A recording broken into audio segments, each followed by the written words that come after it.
United States of আমেরিকার এক লোক তার অনেক বন্ধুকে কালিমার দাওয়াত দিয়েছে, কিন্তু তার বিজনেস পার্টনার খ্রিস্টান বন্ধুকে সে কালিমার দাওয়াত দিতে পারে নাই। সে মনে মনে ভাবলো, আমার জীবন থাক আর না থাক, আমার খ্রিস্টান বন্ধুকে তার কলিজার ভেতরে কালিমার দাওয়াত দিয়ে আমি ছিদ্র করে দেবো। সুবহানাল্লাহ। খ্রিস্টান বন্ধুকে দাওয়াত করলো তার বাড়িতে, ভাবলো একটা দাওয়াত করি, দাওয়াতে খাইতে আসলে কালিমার দাওয়াত দিয়ে দেবো। খানার দাওয়াতের লগে কালিমার দাওয়াত আছে না নাই? ও মিয়া, খাওয়া আছে যেখানে মানুষ যায়, জিলাপি আছে যেখানে পোলাপান যায়, দাওয়াত দিল, খাবারের দাওয়াত, ডাইনিং টেবিল ভর্তি খাবার আর খাবার। খ্রিস্টান বন্ধু আসছে, পেট ভরে খেয়েছে, মহা খুশি, আমার মুসলিম বন্ধু আমার দাওয়াত দিয়েছে, আমাকে লাঞ্চ করালো। এরপর স্টারবাকসের 2টা কফি দুইজনে নিয়ে ডাইনিং টেবিলে বসেছে। তো মুসলিম বন্ধুর মাথায় চিন্তা, যে করেই হোক কালিমার দাওয়াতটা আমার এই খ্রিস্টান বন্ধুর অন্তরের মধ্যে আমি ঢুকিয়ে দিব। খ্রিস্টান বন্ধুকে সে জিজ্ঞেস করলো, oh my friend, how much time do you need to make a parallel circle by 2 million Christians? ও আমার বন্ধু, 20 লক্ষ খ্রিস্টানকে তুমি গোল গোল করে দাঁড় করাবা, তোমার কত সময় লাগবে? খ্রিস্টান বন্ধু বলে, what's the hell are you talking about? এগুলো তুমি কি কও? 20 লক্ষ খ্রিস্টান তুমি পাইবা কই? আর 20 লক্ষ খ্রিস্টানকে এক মাঠের মধ্যে যে দাঁড় করাবা, এরকম বড় মাঠও পাবা কই? মুসলিম বন্ধু বলে, ফর এন এক্সাম্পল, ধরে নাও, উদাহরণস্বরূপ আমি যদি তোমাকে বিশাল বড় একটা স্কয়ার দেই, মাঠ, আর 20 লাখ খ্রিস্টান এনে দেই, 20 লাখ খ্রিস্টানকে এরকম গোল গোল প্যারালাল সার্কেলে তুমি দাঁড় করাবা, কত সময় লাগবে? খ্রিস্টান বন্ধু বলে, অ্যাটলিস্ট আই নিড 1 উইক, 1 সপ্তাহ তো লাগবেই, but I need to train them up. এই লোকগুলোকে আমার ট্রেন আপ করতে হবে, প্রশিক্ষণ দিতে হবে।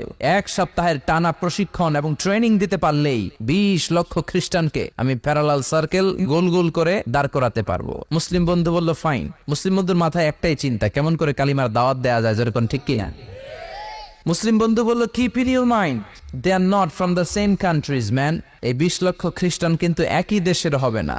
সাম of them from United States of America, some from England, some from Switzerland, some from Singapore, Malaysia, Indonesia, Bangladesh, অনেক দেশের লোক হবে তারা। কত সময় লাগবে? খ্রিস্টান বন্ধু বলে, it's very tough for me. তাহলে তো এটা আমার জন্য খুব টাফ হয়ে যায়। I can't make it within a week.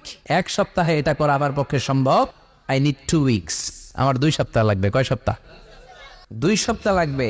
মুসলিম বন্ধু বলল, কিপ ইন ইউর মাইন্ড, এটা তোমার মাথায় রেখো, they are not from the same languages. এই 20 লক্ষ খ্রিস্টান কিন্তু একই ভাষাভাষীর নয়। তাদের কেউ কথা বলবে ইংরেজিতে, কেউ উর্দুতে, কেউ চাইনিজ, কেউ মান্দারিন, কেউ উর্দু, কেউ হিন্দি, কেউ সিন্ধি, কেউ বাংলা, কেউ টার্কিশ, কেউ মালায়া, কেউ সুহাইলি। এক একজন এক এক ভাষায় কথা বলবে, কত সময় লাগবে? খ্রিস্টান বন্ধু বলল, দ্যাট ইজ ভেরি টাফ, আরো কঠিন হয়ে যাবে। I need 3 weeks. কয় সপ্তাহ লাগবে? 3 সপ্তাহ লেগে যাবে। মুসলিম বন্ধু বলল, কিপ ইন ইউর মাইন্ড, এটা তোমার মাথায় রেখো, they are not on the same ages. এই সবগুলো 20 লক্ষ খ্রিস্টান একই বয়সের নয়, একই লিঙ্গের নয়। কেউ পুরুষ, কেউ নারী, কেউ ছোট্ট বাচ্চা, কেউ যুবক, কেউ যুবতী, আবাল বৃদ্ধ বনিতা, বিভিন্ন বয়সের লোক হবে। তোমার কত সময় লাগবে? খ্রিস্টান বন্ধুকে, তাহলে কিয়ামত পর্যন্ত আমি পারতাম না। আই হাইতাম না।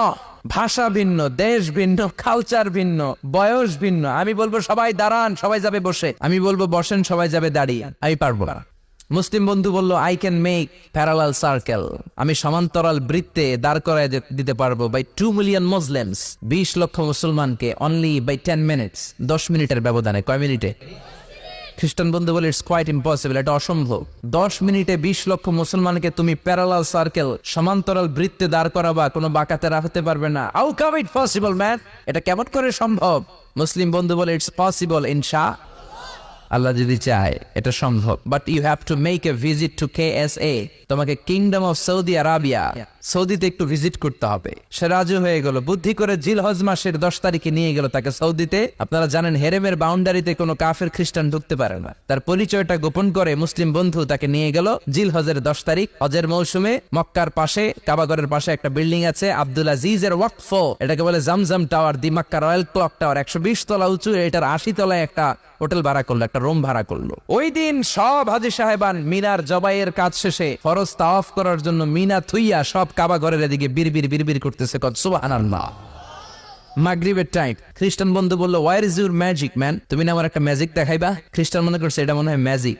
তা না হলে 10 মিনিটে 20 লাখ মুসলমানরা এরকম গোল গোল করে কে সমান করে দাঁড় করাতে পারে? ওয়ার ইজ ইউর ম্যাজিক, তোমার ম্যাজিক কই? মুসলিম বন্ধু বলে, let's go to very close to the window, চলো জানালার কাছে যাই। 80 তলা বিল্ডিং এর উপর থেকে জানালার কাছে যে when the open the window, যখন জানালা খুললো নিচে তাকিয়ে খ্রিস্টান বন্ধু তো অবাক। 20 লক্ষ হাজি সাহেবান, একটা ইজার একটা রিদা, একটা সাদা কাপড়ের চাদর একটা সাদা কাপড়ের লুঙ্গি পরে লাব্বাইক লাব্বাইক বলে কারে ডাকে। এই দৃশ্য কোনোদিন খ্রিস্টান দেখে নাই, দেখে তো অবাক। ইন দ্য মিন টাইম মাগরিবের আজান হতে শুরু করেছে। আজানের শব্দ শুনে 20 লক্ষ হাজি সাহেবান মৌমাছির মতো গুনগুন গুনগুন করতে করতে কাবা ঘরের যতগুলো দরজা ছিল বাপে ফয়সাল দিয়ে, বাবে আব্দুল আজিজ দিয়ে, বাবুল ওমরা দিয়ে কাবা ঘরে ঢুকতে শুরু করেছে। মিলিটারির মতো, সেনাবাহিনীর মতো গোল হয়ে দাঁড়াতে শুরু করেছে। জোরে বলেন আল্লাহু আকবার।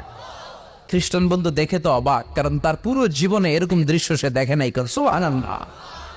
তার ঠিক 5-7 মিনিট পরে একামত হতে শুরু করেছে। একামত হওয়ার সাথে সাথে আর কোনো কথা নেই। কাবা ঘরের মাতাফ তাওয়াফের জায়গা প্যাকআপ, 3 তলা হেরেম শরীফ প্যাকআপ, হেরেম শরীফের বাইরে বিশাল ফাঁকা জায়গা প্যাকআপ, কবুতর চত্বর প্যাকআপ, শারে ইব্রাহিম আল খলিলি প্যাকআপ। 20 লক্ষ হাজি সাহেবান গোল হয়ে দাঁড়িয়ে গিয়েছে। কাবা ঘরের সবচেয়ে সুরেলা কণ্ঠের ইমাম শাইখ আব্দুর রহমান সুদাইস মাইক্রোফোন হাতে নিয়ে ঘোষণা দিচ্ছেন, ইস্তাকিমু ওয়া আতাদিলু ইয়ারহামুকুমুল্লাহ, সাওউ সুফুফাকুম ফাইন্না তাসওয়াতাস সুফুফ মিন তামামিস সালাহ। Please make the line straight and attach your legs and shoulders and perform the salah as if it's our last and final prayer. কাতার বন্দী হয়ে যান, পায়ের সাথে পা লাগান, কাঁধের সাথে কাঁধ লাগান। 20 লক্ষ হাজি সাহেবান দাঁড়িয়ে গিয়েছে। উনি নামাজ শুরু করেছেন, আল্লাহু আকবার, আলহামদুলিল্লাহি রাব্বিল আলামিন আর রহমানির রহিম مالك يوم الدين إياك نعبد وإياك نستعين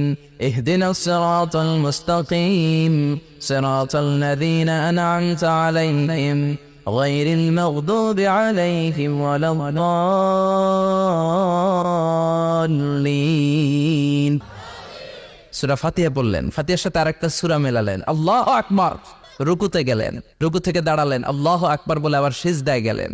20 লক্ষ হাজি সাহেব একসাথে রুকুতে গেল, একসাথে সিজদায় গেল। 80 তলা বিল্ডিং এর উপর থেকে যদি আপনি তাকান যে 20 লক্ষ হাজি একসাথে উঠে একই কাপড়, maintaining the same dress code, একই ড্রেস পরে দে আর গোইং টু রুকু, দে আর পারফর্মিং দ্য সুজুদ, একসাথে রুকু দেয়, একসাথে সিজদা দেয়। এই দৃশ্য দেখলে কান্না কলিজা ঠান্ডা হয়। যেরকম ঠিক কিনা? এই দৃশ্য দেখে খ্রিস্টান বন্ধু স্টার্টেড টু ক্রাই, কাঁপতে শুরু করেছে, স্টার্টেড টু ভাইব্রেট, কাঁপতে শুরু করেছে। মুসলিম বন্ধু খ্রিস্টান বন্ধুরে জড়িয়ে ধরে বলে, ও বন্ধু তুই কাঁদিস কেন, তুই কাঁপিস কেন? খ্রিস্টান বন্ধু বলে, আমার জীবনে কোনোদিন এত সুন্দর দৃশ্য আমি দেখি নাই। কি নামে ধর্মের কি নাম?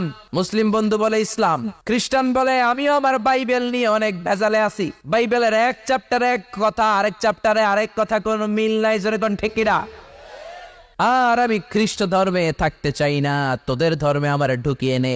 মুসলিম বন্ধু বলল, যাও আশ্রমে যাও, নজু করে আসো, আর কাবার দিকে তাকিয়ে আমার হাতের মধ্যে তোমার ডান হাত রেখে চিল্লায়া পড়ো লা ইলাহা ইল্লাল্লাহু মুহাম্মাদুর রাসূলুল্লাহ সাল্লাল্লাহু